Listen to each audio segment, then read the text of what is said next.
When Felix Agnes put up the life-size shrouded bronze statue of a grieving angel seated on a pedestal in the Agnes family plot in the Druid Ridge Cemetery, he had no idea what he had started.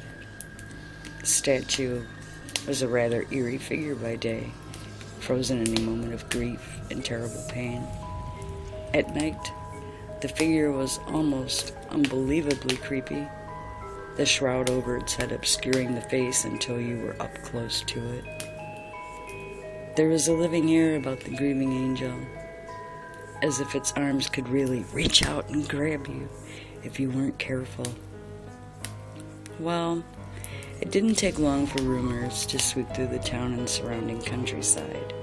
They said that the statue, nicknamed Black Aggie, was haunted by the spirit of a mistreated wife who lay beneath her feet. The statue's eyes would glow red at the stroke of midnight, and any living person who returned the statue's gaze would instantly be struck blind. Any pregnant woman who passed through her shadow would miscarry. If you sat on her lap at night, the statue would come to life and crush you to death in her dark embrace. If you spoke Black Aggie's name 3 times at midnight in front of a dark mirror, the evil angel would appear and pull you down to hell.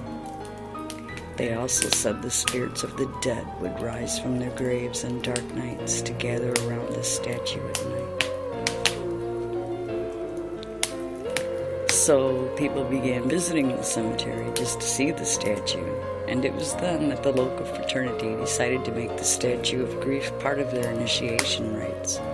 Black Aggie sitting, where candidates for membership had to spend the night crouched beneath the statue with their backs to the grave of General Agnes, became popular.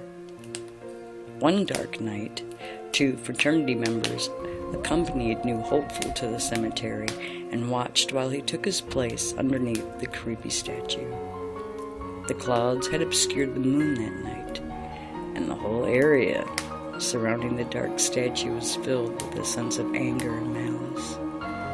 It felt as if a storm were brewing in that part of the cemetery, and to their chagrin, the 2 fraternity members noticed that the gray shadows seemed to be clustering around the body of the frightened fraternity candidate crouching in front of the statue. What had been a funny initiation rite suddenly took an air of danger. One of the fraternity brothers stepped forward in alarm to call out to the initiate. As he did, the statue above the boy stirred ominously. The 2 fraternity brothers froze in shock as the shrouded head turned toward the new candidate. They saw the gleam of glowing red eyes beneath the concealing hood as the statue's arm would reach out toward the cowering boy. With shouts of alarm, the fraternity brothers leapt forward to rescue the new initiate, but it was too late. The initiate gave one horrified yell, and then his body disappeared into the brace of the dark angel. The fraternity brothers skidded to a halt as the statue thoughtfully rested its glowing eyes upon them.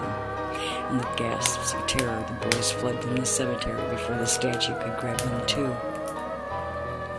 Hearing the screams, a night watchman hurried to the Agnes plot. To his chagrin, he discovered the body of a young man lying at the foot of the statue. The young man had apparently died of fright. The disruption caused by the statue grew so acute that the Agnes family finally donated it to the Smithsonian Museum in Washington, D.C. The grieving angel sat for many years in storage there, never again to plague the citizens visiting the Druid Hill Park Cemetery.